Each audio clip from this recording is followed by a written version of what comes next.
I can't do it.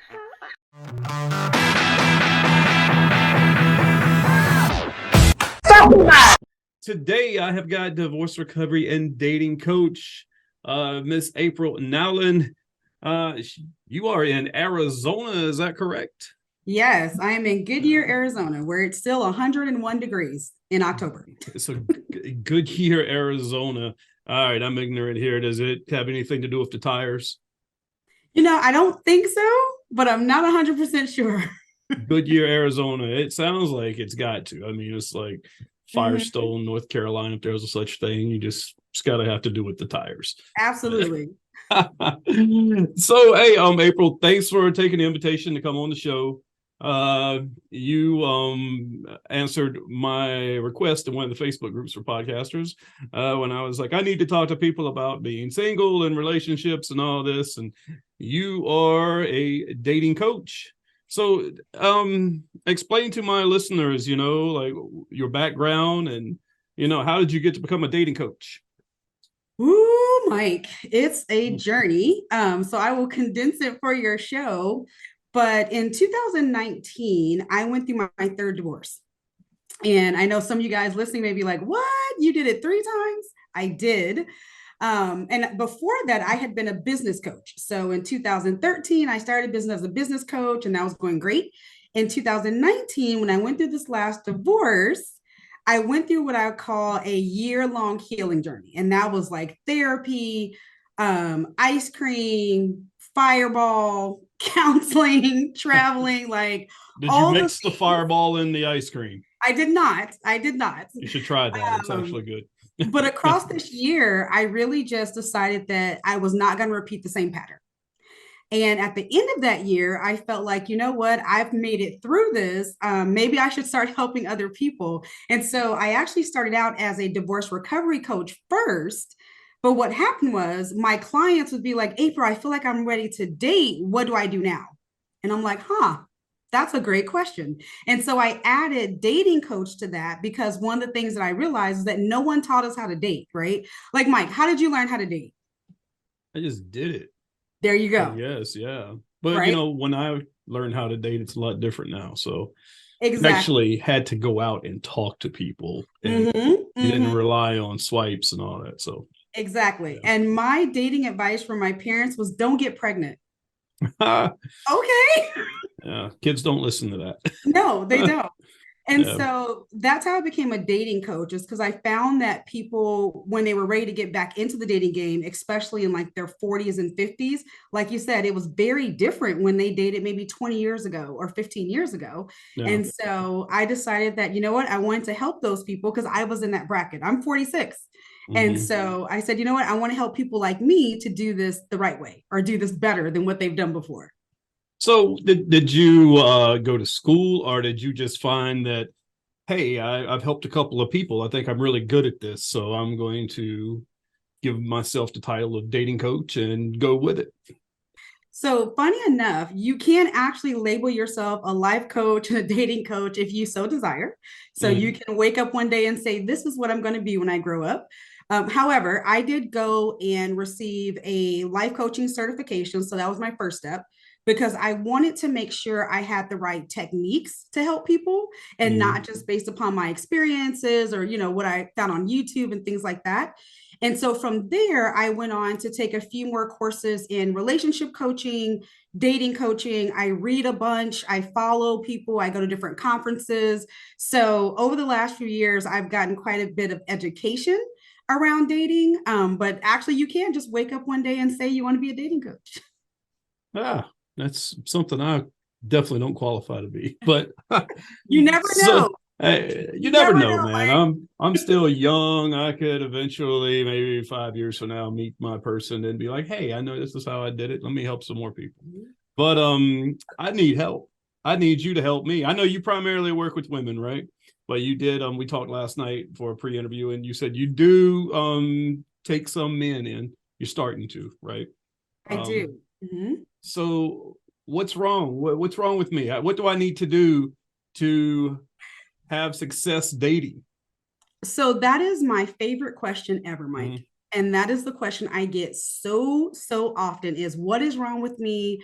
Why haven't I found the right person? What am I doing wrong? So first, let me say there's probably nothing wrong with you.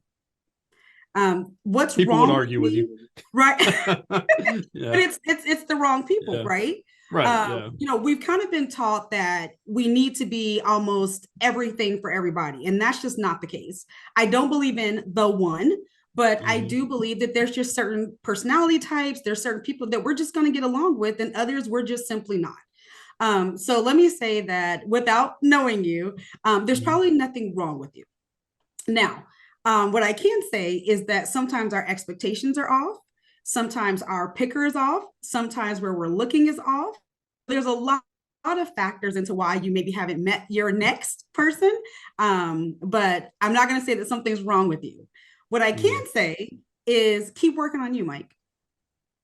Yeah, that's what everybody says. You know, they're like, you know, you attract what you are, and make sure you love yourself before you try to love somebody else.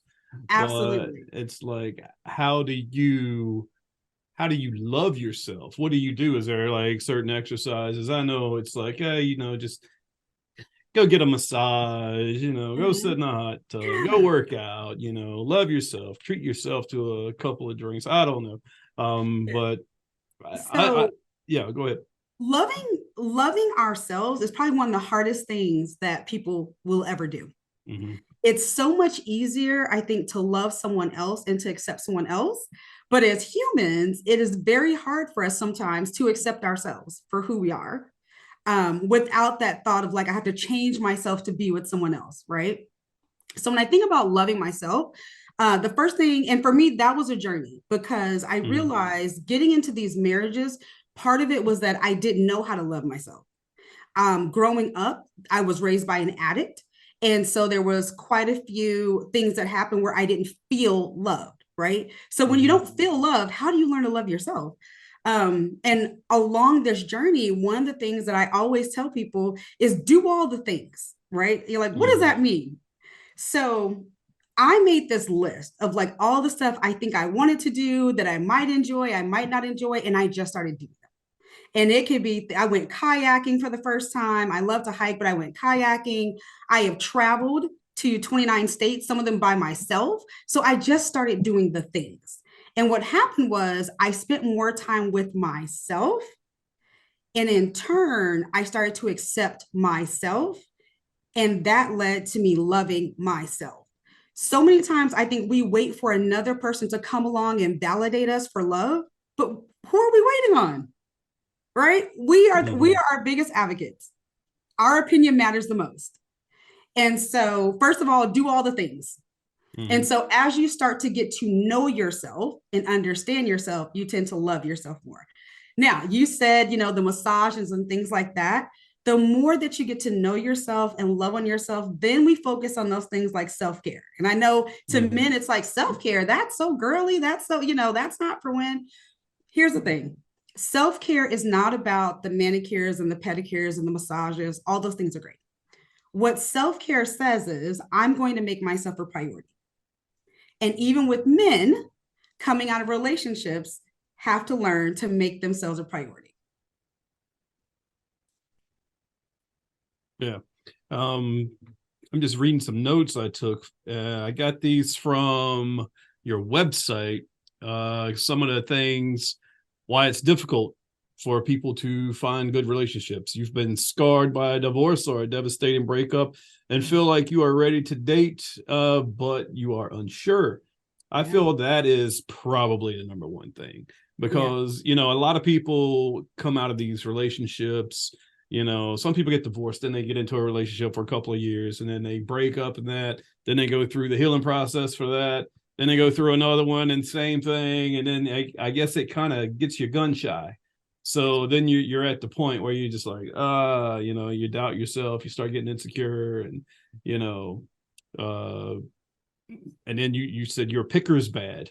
That could be my problem. I think I have a terrible picker. Where's that picker at? Because I need to go in there with a wrench and take this thing out. Yes. I Yeah. shared about that last night, Mike. Hmm. You know, I tell people that I feel like I married the same person 3 times. He just had a different name. Yeah. And it goes back, a lot of it comes from our childhood, but it goes back to, once again, not understanding who I was, not loving myself, not knowing my identity, and not understanding what I deserved. And Mhm. so for me, feeling that lack of love, that rejection over the years, what would happen is I would meet a man, and the first one that said I loved you, oh my gosh, he loves me, and I would Yeah. ignore all the other things Yeah. that I was seeing, right? And so we tend to gravitate to who we are and what we think we deserve. So, like you said, you know, our identities, having a bad picker, I gravitated to what I thought I deserved. And what I thought I deserved was the guy who lied, who cheated, who was late all the time, because that's what I was accustomed to. That's what I was comfortable with. But the guy that showed up, the guy that did things right, the guy that was nice, I was like, what's wrong with you? Why are you Yeah. nice? You know? And so yeah, we can have a bad picker. Our picker can be off. Well, what if you've got a good picker, but you just don't know if it's good yet because you never talk to the people that you want to talk to? You Hire know, like you're like above and you're shooting for the stars. Mhm. You know, some people like to say they have high standards or they're Yeah. very picky, and Yeah. so yeah, they never get to use their picker because they can never meet that type of girl So or what guy. I would say to that, first Mhm. off, keep your standards high. Be picky. Yes. You deserve it. Mhm. So for all of you guys that are listening and thinking my standards are too high. Now, too high doesn't mean unrealistic. So those are two different things. Mhm. Sometimes our standards can be unrealistic, but keep your standards high. So for those of you who may say, you know what, I'm just not meeting the right person, one of the questions I'd ask is, where are you meeting them? So if you're only going to one place and you're meeting the same type of person, then maybe you should try something else. One of the things that I encourage my clients to do is to get out and do the things that they love doing, right? Because most Mhm. likely you're going to find people who also love those things. I always joke and say, you know, unless you want to marry like the Amazon delivery person, then you got to get off your couch. And I get the idea of swiping. I've swiped. I'm a busy mom, entrepreneur. I get it. But at the same time, if you're doing something and getting the same result, we've got to do something different. And that could be as simple, Mike, as like, I'm going to shop at a different grocery store this week. Mhm. And I've met at least 3 people who met their significant other at the grocery store. So as a woman, you're single, right? I'm newly in a relationship, but I am Oh, not married. newly. Okay, well, let me ask you. You're so new, you can still answer this. Yes. What's your view on men approaching women in Home Depot, Lowe's, the grocery store, Walmart? How would you react to that? I say go for it. Shoot your shot. So would you welcome it, or does it depend on the Absolutely. guy? Yeah. The gentleman that I'm dating now, we met at a gas station. Oh so, wow, how did that go down? You had to pump? so it was really interesting. We actually went to the same church but didn't know each other. Uh-huh. And we ended up at a gas station together and sparked up a conversation. He came over, actually pumped my gas and paid for it. And we had our first phone call 2 days later, and we're seeing where it goes. Oh, that's I nice. don't Yeah. think that there's any place, barring a funeral, but I mean, you know, why not? I'd give it a Um, shot. give it a shot. Any place that it's, you know, technically inappropriate to Mhm. approach a woman. It's not really about the approach, it's how you approach. So, for example, if I was in Home Depot and I love to do handy things, I will put together a ceiling fan in a heartbeat, right? If I'm in Home Depot and a man approached me and asked me, oh, you know, that's a great ceiling fan, we strike up a conversation, great. Let's see where it goes. However, if he approached me and he's mansplaining about what a ceiling fan does, then I'm like, okay, guy, simmer down. So it really is about the approach. And one thing that I think the world social media doesn't tell us is that men also deal with rejection. And so once you've been turned down so many times, men are not always going to be the alpha male that's going to walk up and, hey, girl, give me your number. It's not always going to be like that, which is why I say there's nothing wrong with a woman saying, hey, what do you think about that ceiling fan? And starting a conversation. It doesn't always have to be the man that approaches the woman, because he may have been scarred and he may be like, I like her, she's beautiful, but I'm just not really ready to take that chance again. And ladies, you might be missing out because you're not opening your mouth. I think that's what it is for a lot of people. I can even speak for myself. Sometimes I'm quite shy to pull the trigger when it comes to conversing with someone, especially somebody that's really beautiful. You get intimidated, it's kind of like, I don't know. I always feel like I come across as like I'm about to say something creepy, and then she's going to give me that look, and then I'm going to have to go put my head in a hole like an ostrich. And then, but, what, Mike? You might meet that one that may say something creepy back, and you're a perfect match. And then boom, that's it. Yeah. That's what all I need. Somebody that has my creepiness, and that would really be good. So Home Depot, Lowe's, I'm going to give that a shot. Ceiling fan section. Let's see. That's probably or Flowers Garden Center. There you go. There you go. I also saw something that was kind of interesting. Dating blind spots. Yeah. What is a dating blind spot, and how do you identify them? So dating blind spots are those things that we have been taught to look for. There's certain red flags that everyone says, stay away from this. There are certain green flags that people gravitate to. So for example, Mike, the ultra attractive person, right? They could just be trash on the inside. We just assume that pretty people are nice, and they're not always.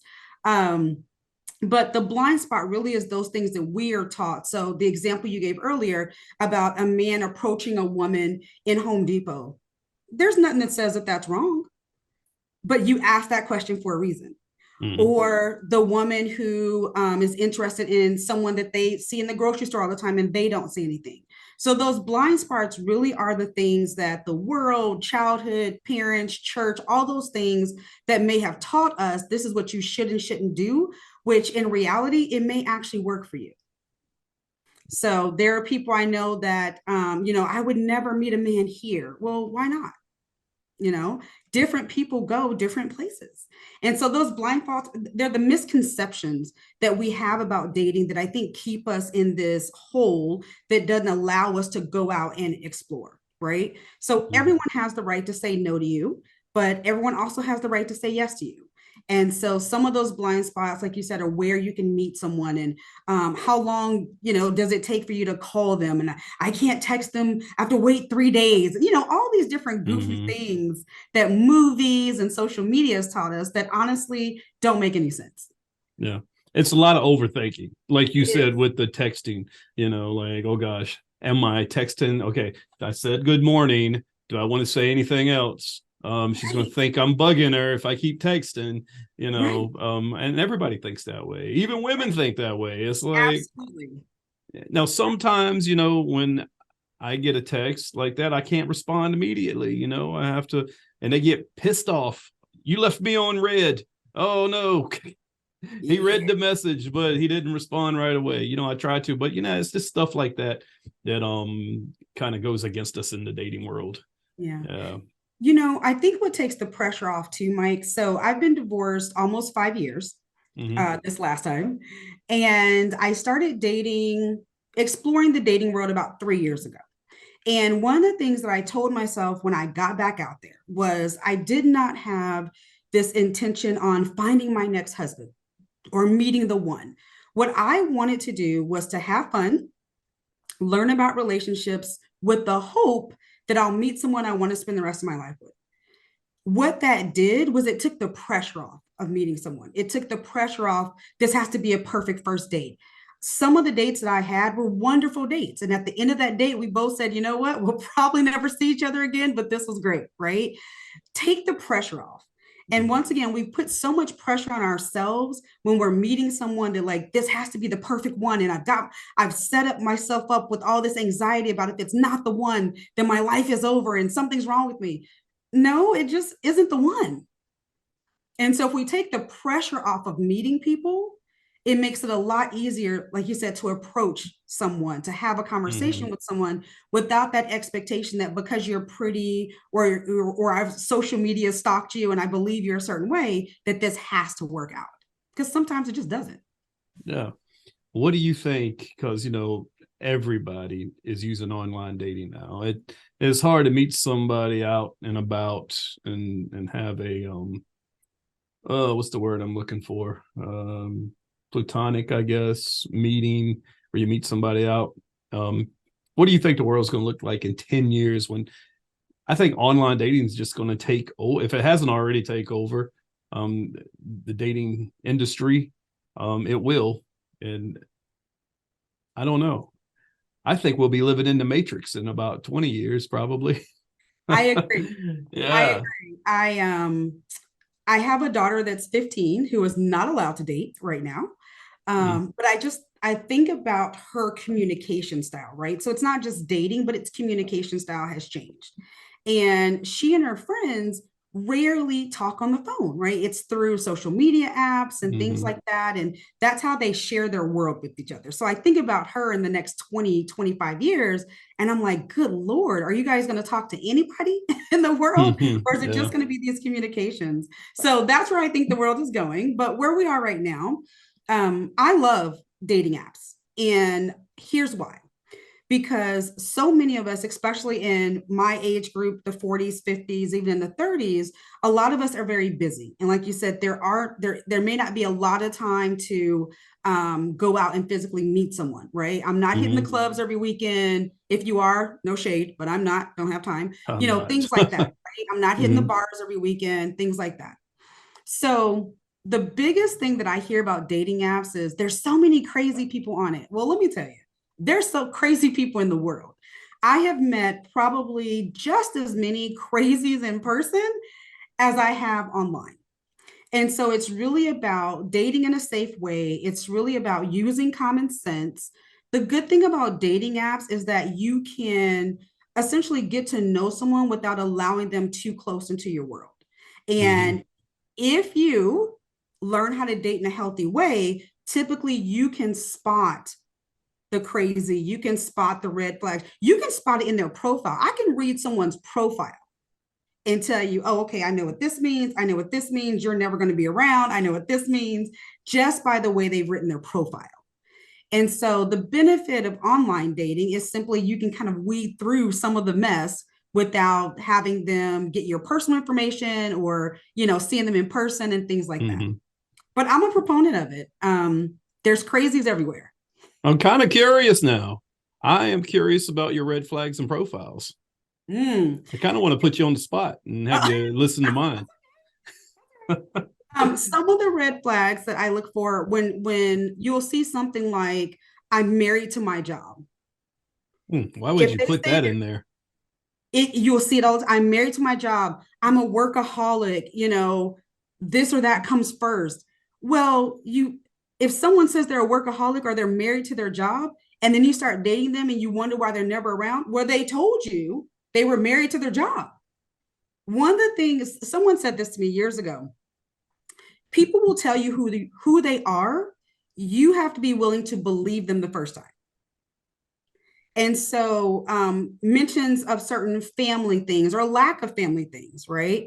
Looking at their pictures. One of the things that I absolutely hate is when I see profile pictures and it's all groups. Oh, I hate that too. Like, right? who are like, you? Do I have to guess who you are? Yeah. Profile pictures with someone of the opposite sex. So clearly you didn't think this through.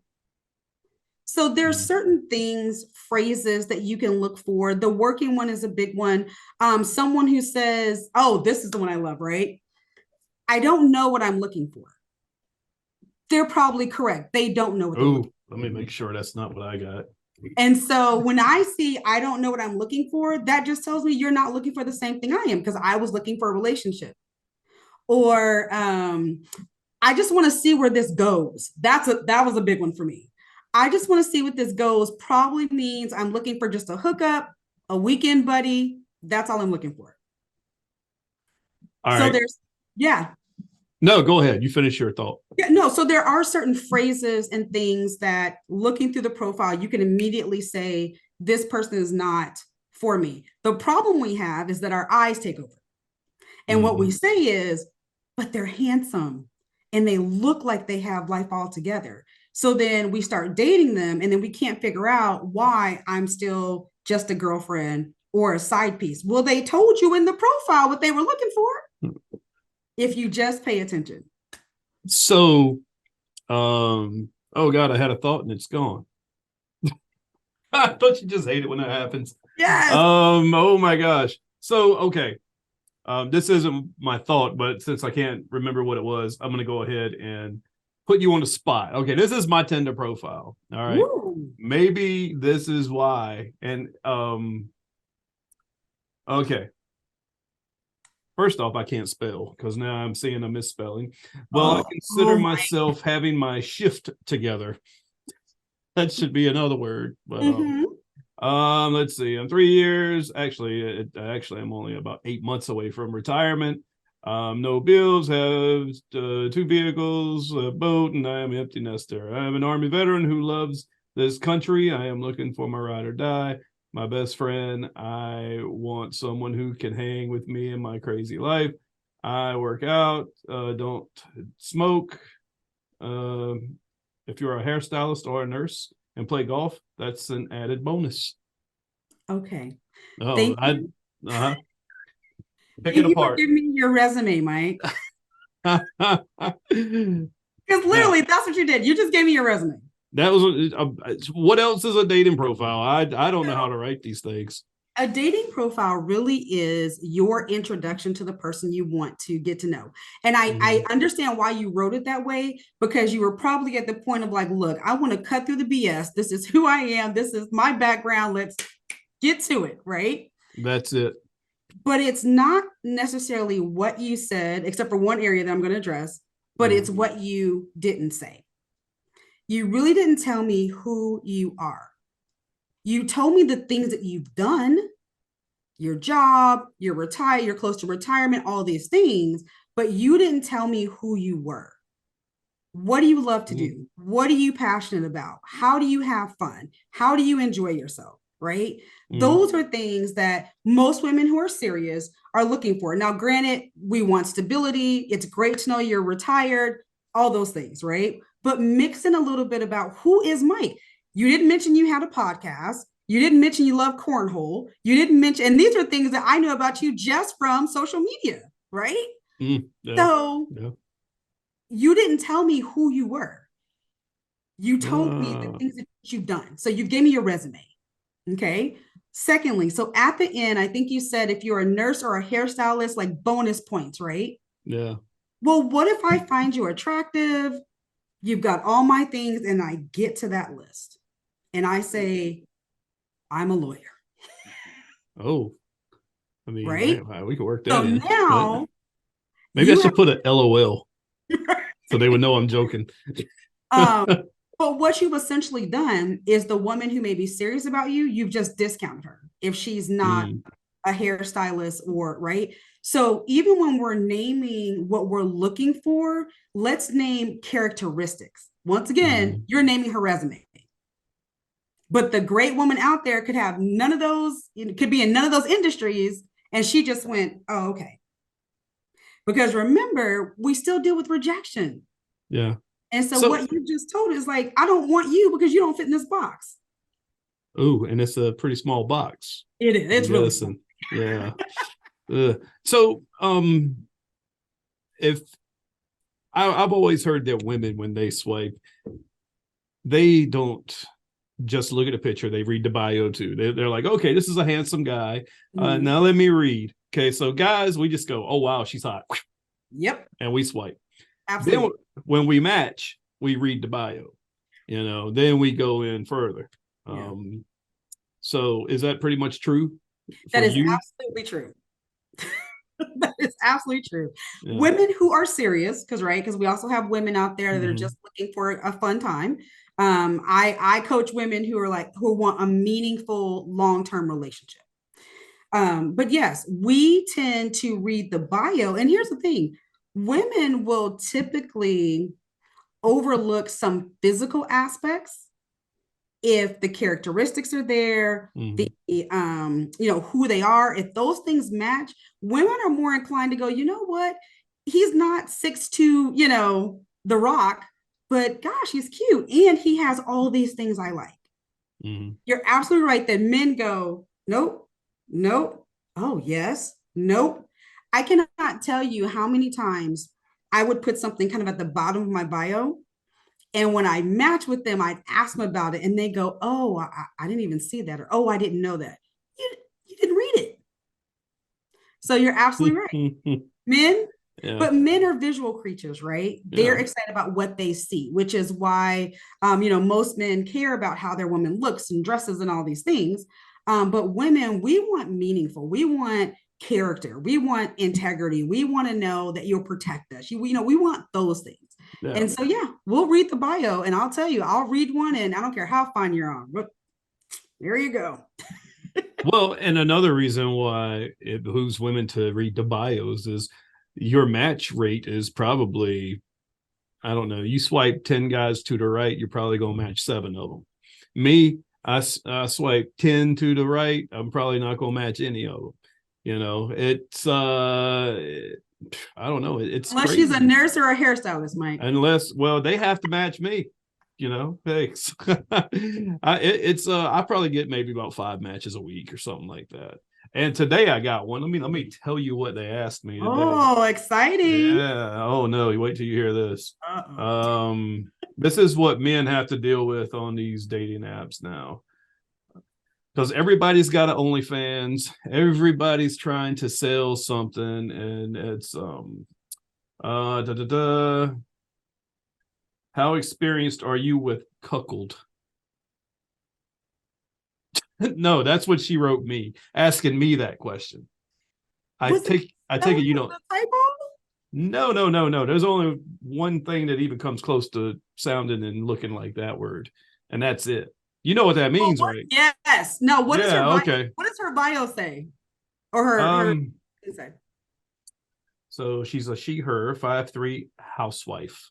See, I didn't read that. I just saw See? it. See? Oh gosh, Mike. She was pretty and I swiped her to the right. Now she's asking me to have sex with her while her husband watches. Absolutely. So yes. No. And but that is a great example of what we're talking about, right? Yeah. Is pretty face.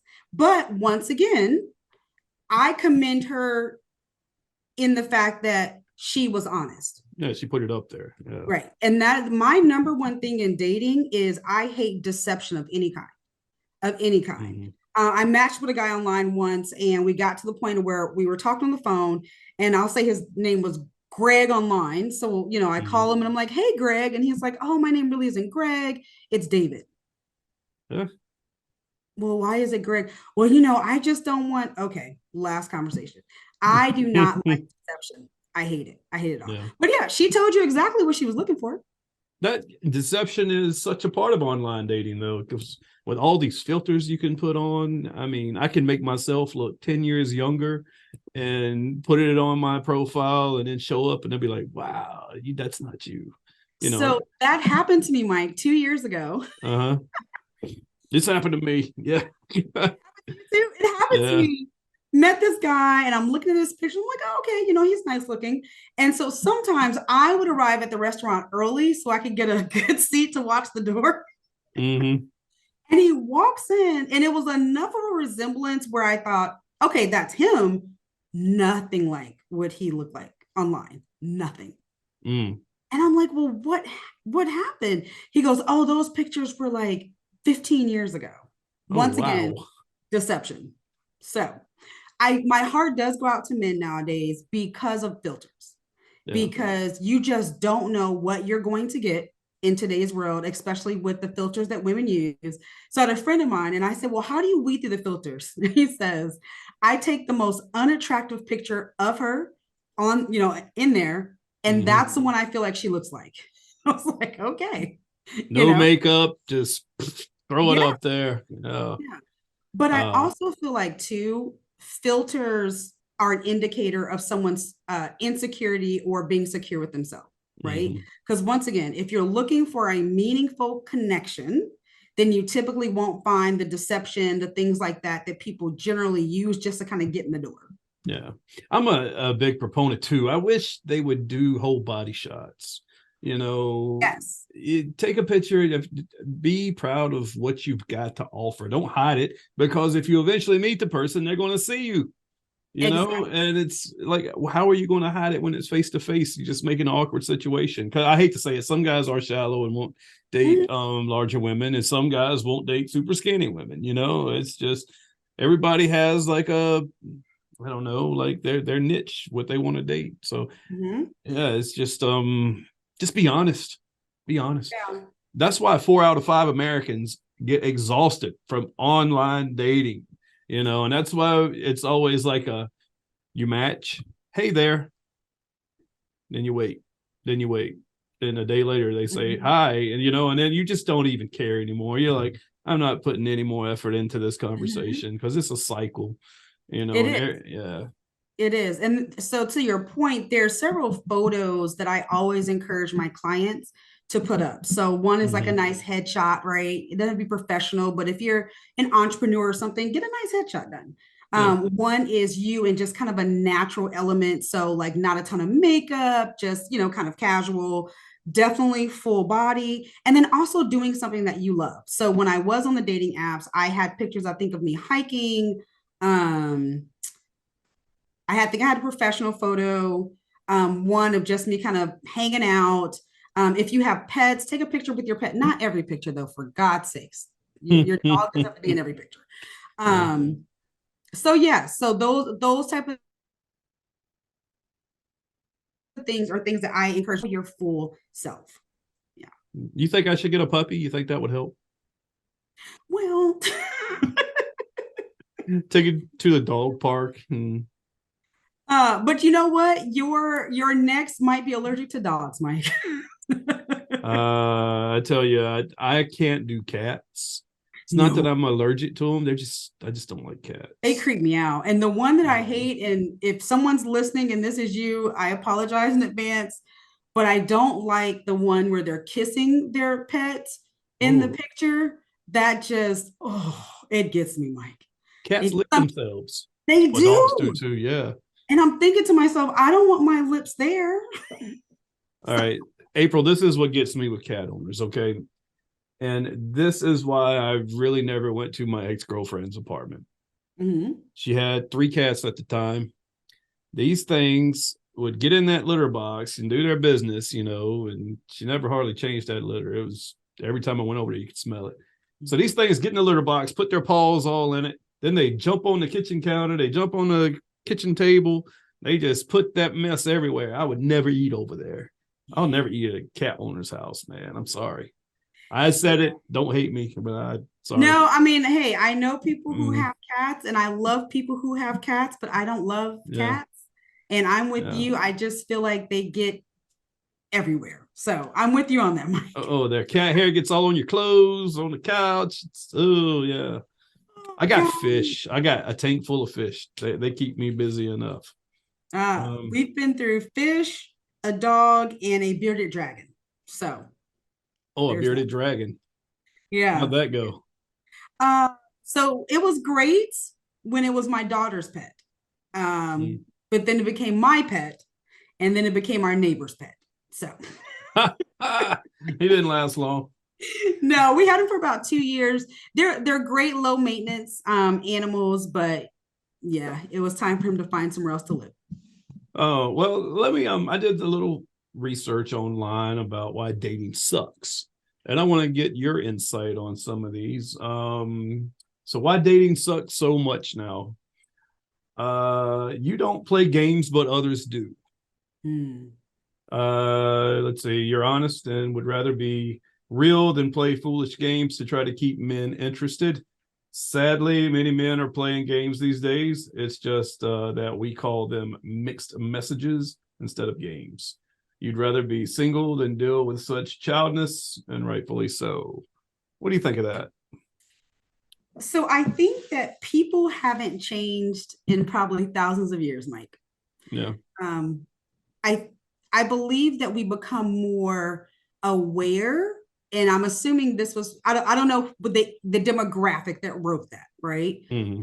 But I think dating in and of itself has never been the easiest thing out there. It just hasn't. You're taking two completely different people who are trying to get to know each other, understand each other, hopefully get to the point to building a life together, right? So I think people have always been people. I do believe, though, that technology, online dating, those tools have allowed us to expose some of those things more than maybe 20 years ago, right? Because 20, 30 years ago, it was, oh, you met someone in public. They still could have played games. They still could have done all the things on those lists, but it was less public, I guess, right? It was less kind of in your face. Well, now because of technology and the way that we get to know people, it's more in our face. So I agree with all those things. Now, I'm going to flip the script though, because dating can also be fun. It can be a time to learn. One of the things that I wanted to do when I started dating again a few years ago was I wanted to learn about men. I wanted to know, what men thought and what they look for, and, what are some of the things that they care about and don't care about, and all these things. And so I would ask those questions on my dates. And by far, I didn't date enough to say men do these things, but I did date enough to better understand men. And so your perspective on dating is also, I think, going to lead to your experience in dating. If your thought process is always dating sucks, dating's terrible, dating's this, you're almost looking for a crappy dating experience. My perspective, and I had enough crappy ones, trust me, but my perspective was, once again, I'm out here because I want to enjoy myself. I want to get to know people. I want to learn about myself. So there were things that I thought I wanted, and then I would meet the man who had that, and I would go, oh no, I don't want that. Give you a prime example. When I got divorced 5 years ago, and I only have one child, I would say to myself, oh, it doesn't matter how many children he has, as long as he's financially responsible and he's in their life, and him and their mother, not mother's mother, have a good relationship, all these things, right? Then I dated a guy with 4 kids, and all those things lined up, but I realized I did not want 4 additional people in my life. And that's okay. And you may have a listener that goes, but April, he was probably a great guy. He was a great guy. I now don't want to date someone with 4 kids, and that's okay. I think that's the other thing about dating, is that if we're honest with ourselves, people shoot us down for that, right? Like you said, you're not the cat person. And I could hear 20 people right now, but Mike, they're probably a really good woman, and but you don't like cats, and that's okay. That's all right. And so dating for me, I had to change my perspective. Even when something fell through, even when I met the crazy, I end up laughing about it. It was just another night. Or I would try to find the good in it. I know that sounds lofty, but it's what gets us through, right? Went on a date with this guy. We're at the restaurant. He gets a call from his friend. So first of all, number one, I hate that. Do not, talk on your phone, be on your phone when we're together unless it's an emergency. But he gets a call from his friend, and he hangs up the phone. He says, guess what? I just won enough money to pay for tonight's dinner. What? And y'all were at McDonald's. No. But it wasn't that high of a restaurant, right? And I mean, needless to say, once we got to the parking lot, I just politely let him know that we do not need to communicate anymore. But I tell you, that story makes me laugh to my core. And I got a really good dinner. So, so it really is also about perspective. So, yeah. Yeah. I've had a friend call one of my dates one time while I was out, and it was a total one of those what's it called? Like they were throwing out the oh my god, what's it called? It was like There's a blind date. I know it was a match on Tinder or something. I met her at a bar. We were hanging out, and it wasn't going so great. You know, there wasn't any chemistry. And she gets like the save phone call from the friend saying, "Hey, your dog's out. You need." I was like, "Wow, yeah, right." Um, I, but I was happy. I was happy it was over. Yeah, because sometimes I've been on some doozies, man, and like I went on one, and I meet the girl. She looks nothing like her pictures, but I'm a nice guy, so I'll go ahead and go through with it. Have a couple of drinks, and we sit down. She's wearing a sweater, like she looked like a grandma. Like she was probably 35, but she just looked like a grandma. And we're watching TV, right? It's on ESPN, and I can't remember what was on, but I asked her a sports question. She goes, "I don't watch sports." So I was like, "Oh, okay, this is going to go good." And we sat there in silence for about 10 minutes. That awkward silence. It's just like, oh, yeah, those are just the worst ones. Yeah, those are the put me out of my misery, please. Yeah. Those are the ones that like I'm deleting Tinder and Bumble right now. Yeah, I've had a few of those, and I tell you, Mike, I've never eaten food faster in my life. Oh, you want to hear what I did one time? Okay. Yes, tell me. So I met this girl online. We met at Applebee's, I believe it was, for dinner, and it was Veterans Day. So I'm a veteran, and they have all these specials for different restaurants, give veterans free meals and all this. Mm-hmm. So I saw her come in, and I'm like, I looked at her, I was like, oh God, this is terrible. This ain't going to go good at all. So I decided I wasn't going to eat, and I wasn't going to spend money on her. I wasn't going to buy her dinner. So I gave her the veterans menu and said, "Here, order you something. I know you're hungry." She ordered my free meal, and I just drank a beer while she ate the meal. I paid for my beer. That was it. Never saw her again. Oh no. Yeah. So okay, so what was it about her when she walked in that you immediately said, "Nope, this isn't it"? I could just look at her and tell she wasn't my type. But had you met her online? Yeah, we met online, and just texting and photos. Okay. Yeah, and this was so long ago. This was probably 2018. Oh, so okay. yeah, I just remember giving her my free meal. Well, that was nice of you, Mike. Yeah. I told myself I'm not spending any more money on dates, especially when I feel like they got me when they catfished me or whatnot. Well, number one, thank you for your service. Appreciate you. Thank you. My father's a veteran as well, so I always appreciate that. Thank him for his service. Mm-hmm. I do think that men kind of get the short end of the stick when it comes to dating because of the, you're supposed to pay for the first meal and all those things. And I'm telling you, it can cost you guys. I mean, you might need like a whole budget just for dating. But let me say this, I do appreciate a simple coffee date. Right. Mm-hmm. So it's not always the traditional, let me take you out and spend all this money and all those things. It might be, hey, let's just meet up for coffee or meet up for drinks and call it a night. Right. I've only walked out of one date. I didn't get the phone call, but I did I'm going to the bathroom. Oh no, you bathroom ditched the person. Mike, it was so bad. So when he arrived, I already knew, similar to your story, I was like, this is not going to go well. Yeah. So we order food and I'm thinking, okay, it might get better. And we're eating and he stops and he looks at me and he says, he goes, I think you might be too good for me. And I go, I think you might be right. So now it's even more awkward. So we're eating and he starts snapping at the waiter. He's like, hey. And I was like, oh God, no. And so I excused myself to the bathroom and walked right on out the door. What gave him that impression? Why did you think he thought that you were too good for him? I believe, and this was years ago, but we were talking about our future. And I was talking about the different dreams that I had, the things. So for example, one of the things that I want to do, I want to see all 50 states. So if I meet a man that says I don't travel, well, we're probably not going to be a good match. But we were just talking about like the future.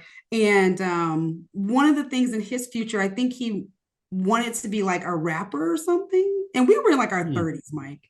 Yeah. And I'm like, sir, if you're not a rapper by now, give it up. But we were just talking about our future. And he was the one that said, I think you're too good for me. And I just, hey, you're absolutely right. I He just agreed with him. just agreed. Oh, Yeah. And then it went downhill from there. So. I have been on so many dates. I would sometimes go on 3 dates in a week. There has been a time I went on 2 dates in one day, like a lunch date and a dinner date. But now, I don't know. I used to have to drive. When you first get divorced, you're just out there. You're just like, pow, pow, pow. Let's just, it's time to have fun. Yep. Yeah. Now I'm at the point where I'm older now, wiser, and I just want to sit at home and watch TV and. So let me ask you this, Mike. Do you have a list? What list?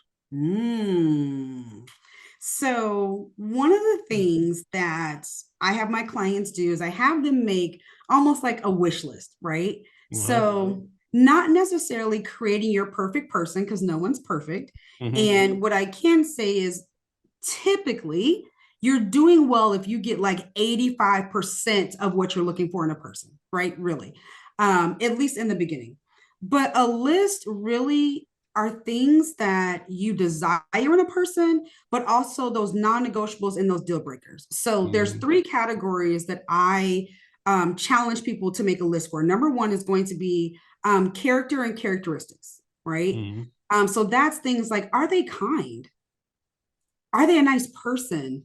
Do they laugh? What is their outlook on life, right? Like, are they a Debbie Downer or can we laugh? Like, I love to laugh. And that was one of my deal breakers. If we can't laugh together, like I can't do this. The next area was their lifestyle. So, like I said, I like to hike. I like to travel. Not that we have to have everything in common. So you mentioned the lady who was like, I don't watch sports. And you're like, oh no. Take a work breaks. And let me say this, I am not a sports person. I enjoy a live game. I will sit with my significant other and watch a game and have a great time. I am not the girl who's going to rush home because the game is coming on, right? So their lifestyle, do they have things in common or things that they can either enjoy with me or I can enjoy with them? And then lastly is going to be, what are the things that they care about? Like, what are they passionate about? I am passionate about my family. I have a fairly large family. We're close. We share like with the kids pickups and drop-offs and all those things. If I met someone who was just complete anti-family, we might have a problem because my family is close and we're big. And so that's what I mean by the list. And what that would do for me is it would allow me to say, okay, even from our first phone call, which you won't know everything, right? But they're just key things. And we're not interviewing. We're not like, okay, what's your characteristics? But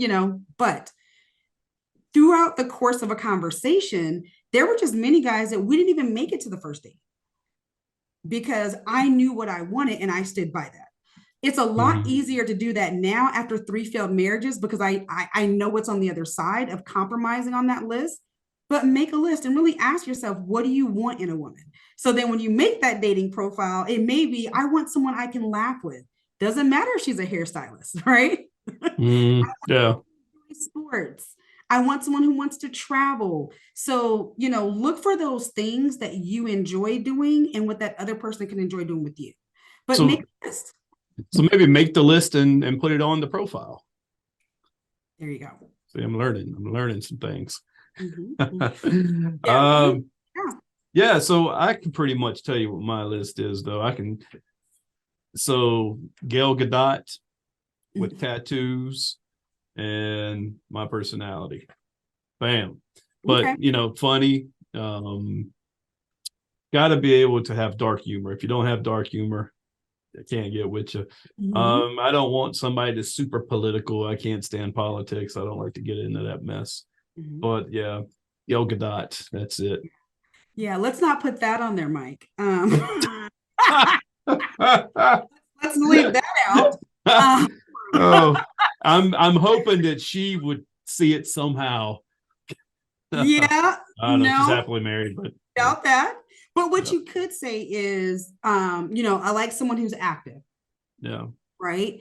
More than likely, someone who's active is going to take care of their body. They're going to be conscious of things like that. But yeah, that's a high bar, right? That's very high. That's my problem. I need to get in this the real world, face reality. List those things and you might start attracting something different. Here's one. You're not nuts, but it feels like you're in the minority. So what that's saying is everybody else is nuts and you're not. It sounds ludicrous to say that not being nuts should be something that makes dating suck, but it's true. There are many legitimately unhinged people out there who are making dating a minefield. As a sane, healthy woman or man in the dating world, it's so tough to find people who are right in the head. You think that's a true statement? Absolutely agree with that. And why I agree with that is typically, I'm going to say typically, retract that. A lot of times you will find people who, what I call, have not done the work. And when you are a broken person, the person who gets out of the relationship, whether it was divorce, toxic relationship, abusive relationship, the person who gets out of that last relationship and they don't do the work on themselves, typically you're broken. And what happens is when you're broken, you attract broken. When you've done the work and you're now healthy, you spot broken from 10 miles away.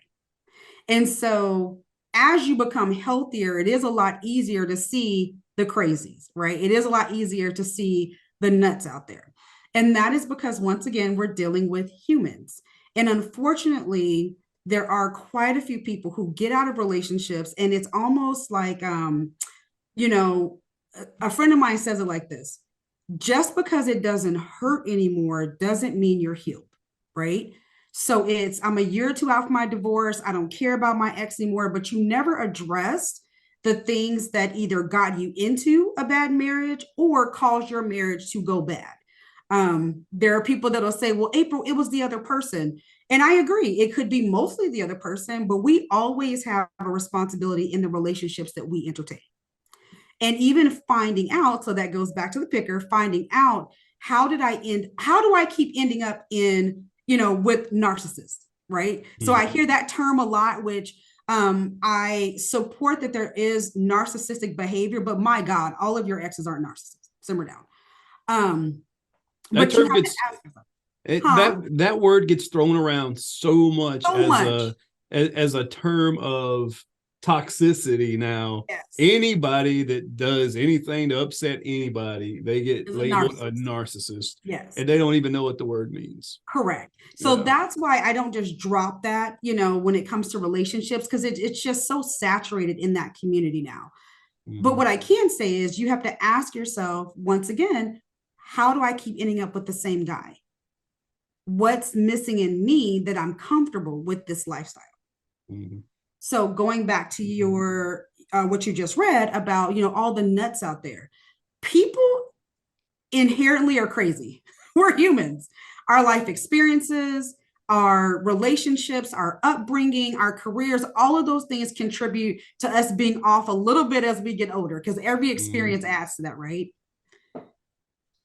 It just depends on who you're attracting and what you're allowing to stay. So I said this last night, catch and release, right?